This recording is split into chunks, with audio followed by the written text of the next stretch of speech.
2 hari lalu aku mudik, kangen dengan suasana Jogja.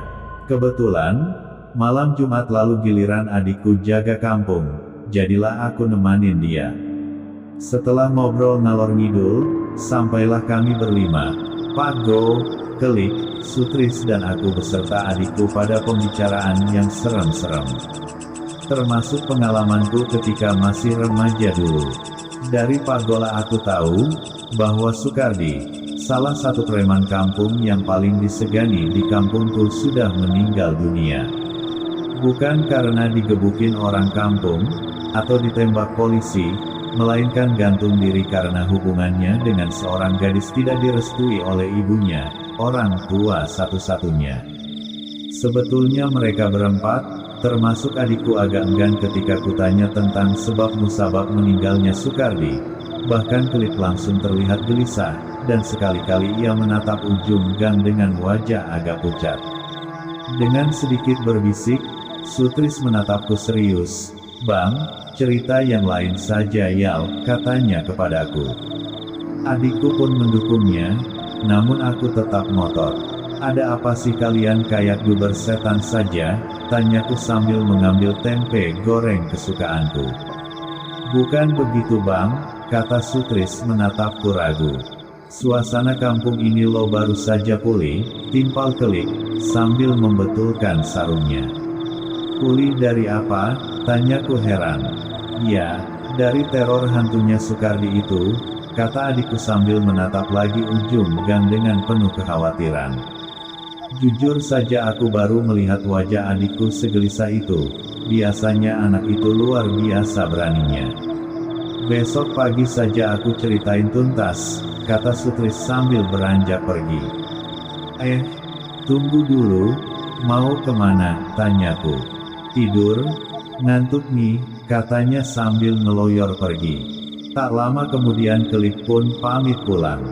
Jadilah aku, adikku dan Pak Golah yang jaga kampung sampai pagi.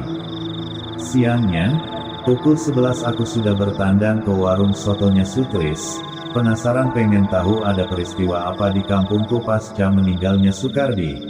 Preman kampung itu kebetulan di situ juga ada Pak Joko, tukang bakso langgananku.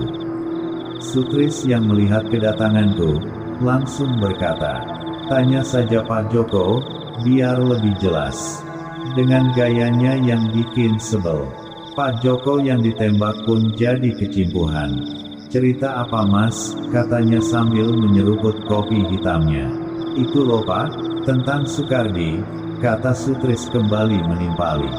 Wah, yang lain saja tuh mas Heri, saya lo masih trauma, katanya sambil nyengir. Waduh gawat nih, mereka berdua saling lempar tangan, tentu ada yang tak beres.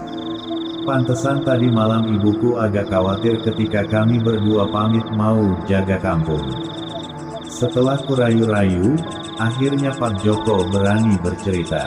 Sudah sebulan lebih saya libur jualan mas, karena di Gunung Kidul baru panen, sehingga saya tidak tahu perkembangan terbaru kampung ini, katanya sambil menghisap rokok kretek kesukaannya. Malam itu, hujan dari pagi sampai sore belum juga reda. Tidak seperti biasanya sampai jam 21.30 baksoku belum laku seporsi pun. Wah alamat pulang dengan tangan hampa nih, gumamku sambil mengusap muka dari tetesan air hujan. Dengan agak malas, aku kembali memukuli mangkok baksoku.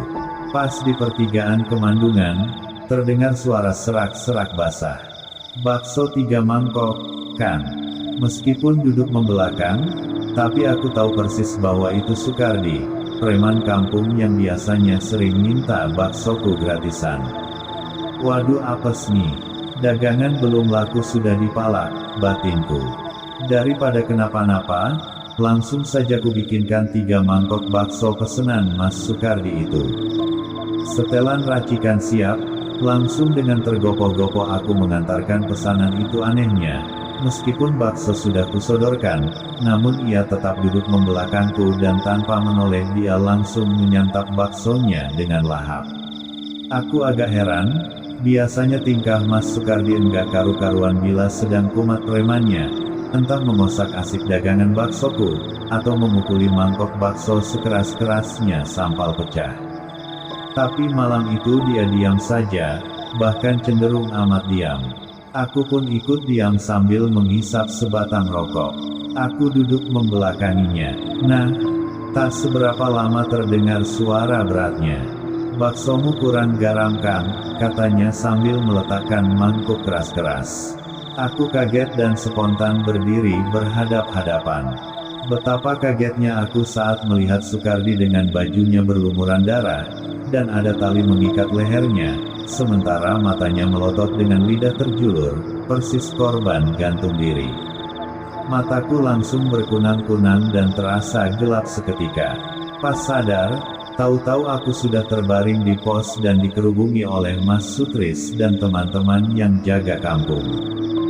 Dengan terbata-bata aku menceritakan pertemuanku dengan preman itu, dan Mas Sutrislah aku tahu bahwa Sukardi telah seminggu meninggal dunia karena gantung diri di Pakuningratan.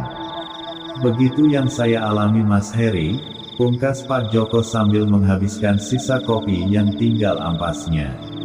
"Pantesan, tadi malam teman-temanku tidak mau bercerita, karena hampir selama 40 hari arwah gentayangan Sukardi menteror kampungku, dan baru reda setelah Kiai Duloh melakukan yasinan selama 7 hari di rumahnya."